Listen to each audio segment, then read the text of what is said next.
আজ আমি আপনাদের শোনাব একটি হৃদয়স্পর্শী অনুপ্রেরণামূলক গল্প, মায়ের দোয়ার আশীর্বাদ।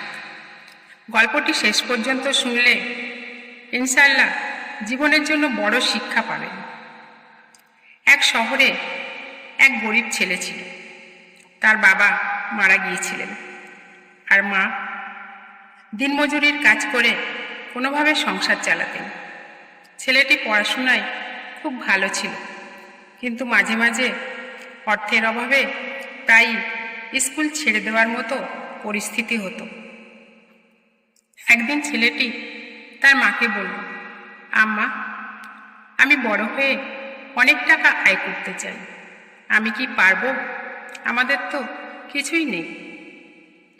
মা ছেলেকে বুকে টেনে নিয়ে হাসি মুখে বললেন, বাবা, আমাদের সব আছে, কারণ আল্লাহ আমাদের সাথে আছেন। আর করতে হবে দোয়া। তুমি নিরাশ হবে না, চেষ্টা করো। আমি রোজ নামাজে দাঁড়িয়ে আল্লাহর কাছে তোমার জন্য দোয়া করি। ছেলেটি মন দিয়ে পড়াশোনা করতে লাগলো। দিন রাত চেষ্টা করত, অনেক পরিশ্রম করত। তার স্বপ্ন ছিল অভাব দূর করা, তার সঙ্গে ছিল মায়ের দোয়া। ধীরে ধীরে সে শিক্ষকদের নজর কাড়ল। তারা সহযোগিতা করতে শুরু করলেন। সরকার সুযোগ সুবিধা পাওয়ার ব্যবস্থা করে দিলেন। কয়েক বছর পার হয়ে গেল। নিজের কঠোর পরিশ্রম আর মায়ের দোয়ায় নজর কাড়া রেজাল্ট করে সরকারি অনুদানে উচ্চশিক্ষার সুযোগ পেল। পড়াশোনা শেষ করে ভালো মাইনার চাকরি পেল। নাম হলো সবার মুখে মুখে। আর অভাব নেই। মাকে জড়িয়ে ধরে বলল, আজ তোমার জন্য আমি এত সফল হলাম। মায়ের চোখে আনন্দের অশ্রু, আর ঠোঁটে শুধু একটি কথা, বাবা, আমি তো শুধু দোয়া করেছি। তোমার চেষ্টা আর আল্লাহর রহমতেই আজ তুমি এই অবস্থানে। প্রতি মুহূর্তে আল্লাহর শুকরিয়া আদায় করো। আমার একটি ইচ্ছা তুমি পূরণ করবে? ছেলে বলল, নিশ্চয়ই করব। বলো মা।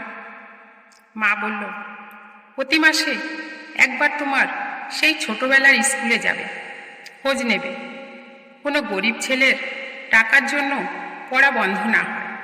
তার মা যেন নিশ্চিত থাকতে পারে তার ছেলেটাকে টাকার জন্য স্কুল ছাড়তে না হয়। মায়ের দোয়া সঙ্গে নিয়ে প্রতি মাসে ছোটবেলার স্কুলে যেত, গরিব ছেলেদের সাহায্য করত। এই গল্প থেকে আমরা শিক্ষা পাই, মায়ের দোয়া জীবনের সবচেয়ে বড় সম্পদ। চেষ্টা আর পরিশ্রমের সঙ্গে যখন দোয়া যুক্ত হয়, তখন আল্লাহ সাফল্যের দরজা খুলে দেন। আমাদের সব অর্জনের পিছনে বাবা মায়ের দোয়া ও ত্যাগ লুকিয়ে থাকে। আমরা যেন কখনো আমাদের বাবা মায়ের দোয়া অবহেলা না করি, কারণ দুনিয়ার সবচেয়ে বড় সম্পদ হলো তাদের সন্তুষ্টি আর দোয়া। আল্লাহ আমাদের সবাইকে বাবা মায়ের যত্ন করার তৌফিক দান করুন।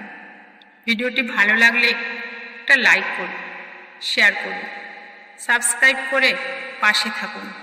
দেখা হবে পরের ভিডিওতে।